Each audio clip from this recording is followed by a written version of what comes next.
Third time's a charm. All these setbacks trying to start the bloody video. Anyway, good afternoon and welcome back to Rolling with the Spectrum. Today's episode is all about masking and what is masking. Let me start off by telling you what it is. So, masking involves an autistic person consciously suppressing or hiding their autistic traits to fit in with those around them. It can include mimicking the social behaviours and mannerisms of conversational style and neurotypical individuals. For example, an autistic person might force themselves to make eye contact, follow social cues, also engage in small talk despite these actions being uncomfortable for them. A lot of time this happens in sort of teenage girls as they're sort of trying to find who they are in life, I guess. Also at work or school, the autistic individual might mask their traits to appear more confident, with fearing they'll be found out for their true selves, which is obviously an autistic person. Possibly get some negative judgments from their co-workers around them. So, this means they pretend to understand what's going on and find a lot of these social situations confusing and avoid asking for clarification when they get a task given to them, and that so they don't appear to be different from other people in that social setting, I guess. And there's also another little thing here called autistic camouflaging, which I've got the computer in front of me, so that's why I'm sort of looking down as well. So what is camouflage? I don't even know what this is either. So this one's a new word for me, so something like I said at the start of the very first video way back when. I'm learning as we go as well, so I don't know everything, and I'm not a doctor or anyone in that field. So I'm just a parent like you guys watching, trying to make the best of the neurodivergent world for our autistic children, family, friends, partners, caregivers, uncaregivers, work colleagues, whatever for you. Anyway, so what is camouflage? Camouflaging, I should say. So camouflaging is closely related to masking, but forces more of blending into the background to avoid attention. Autistic person might refrain from joining conversations, avoid social gatherings, or stick to the edges of the room and avoid being noticed. This behaviour often driven by anxiety and fear of being judged for not fitting in or not knowing how to engage in a typical interaction. If you relate to any of these, put a note down in the comments. Tell me if you want to, a situation that you've actually felt like this, whether you're neurotypical or neurodivergent, it's up to you. Yeah, pretty good to hear from you. But this also leads to the mental health side of it too, where let me just scroll down here, to their stress, anxiety, depression, and that, and also leads to autistic burnout, like I spoke about the other week in one of my other previous videos. Go back and have a look at it and see how we go. So with this said, this goes, now I've got a hypothetical I want to sort of throw at you guys to see what you come up with and see what your opinion is. This is by no means biased to anyone in particular. Like I said, it's all hypothetical and there's no right or wrong answers in this or comments. Let's keep them positive, not negative. If you do want to drop a like, drop a comment in the comment section down below. So my hypothetical question is to you guys out there, right? Young child, bit timid, bit afraid to go to school, and the school said, look, we'll do what we can to keep the kid at school for as long as we can, and by whichever means possible. So second year in mainstream schooling with obviously with an aide to help them be educated and so on. Asked mum and dad to get their nails painted on the weekend so they can go to school and tell the teachers and tell their friends, hey, look what I've got, this helped me get to school. Gives me gives them a positive feeling about self-worth and a positive, just to actually get to school and start learning as well, because they got something to look forward to, showing their friends stuff, trying to fit in and so on. Cut back to, say, the first day. Yep, no one really notices. Yeah, he or she tells a few friends that, look, we got our nails painted. Second day, the teacher goes, oh, you're not meant to have your nails painted when you go home this afternoon. Get mum or dad to remove them. The paint, that is, got the nails that we a bit painful. So anyway, poor kid gets upset.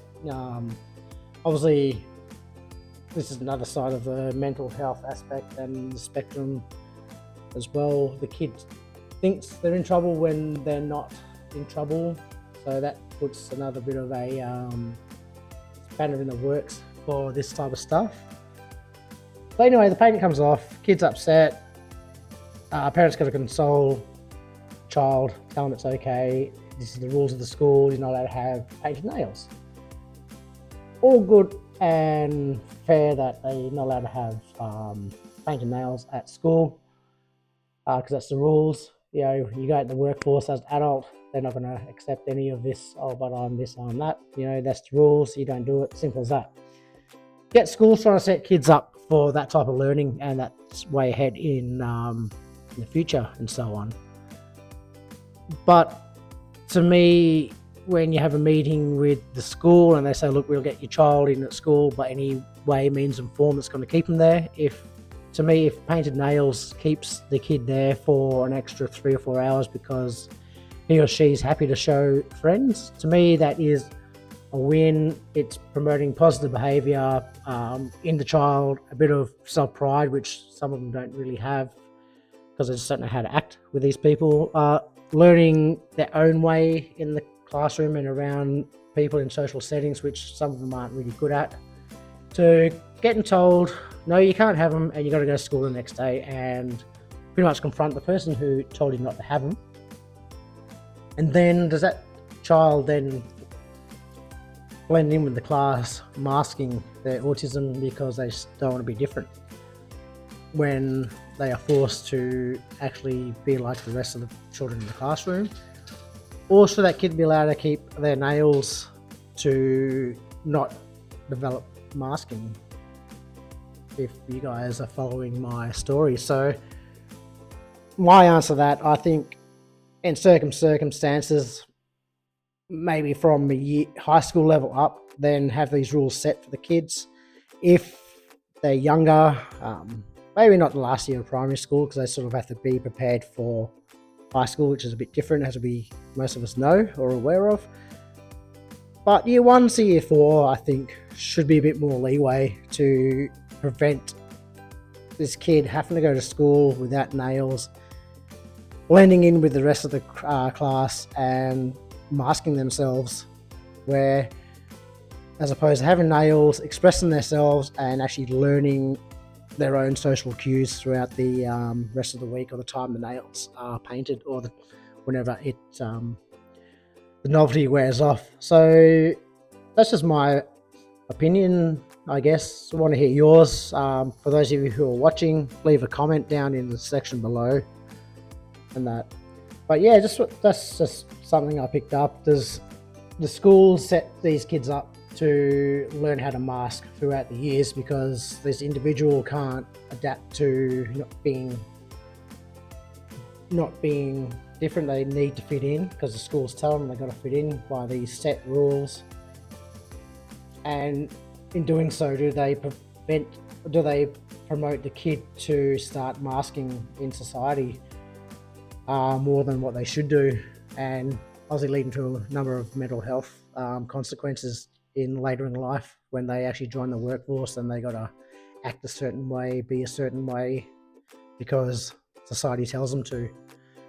So is it promoting masking, therefore leading to more burnout, more mental health issues, or can this be prevented at a younger age by letting children express their selves in their own way to a certain age and then start gradually building on these rules? So let me know what you guys think. My opinion is they need to relax the rules, even for this is for every kid, not just neurodivergent neurodivergent kids. It's for every kid who's not on the spectrum, who is on the spectrum. So just so they learn to build the rules. You can't just throw a bunch of rules at people and go, that's it now.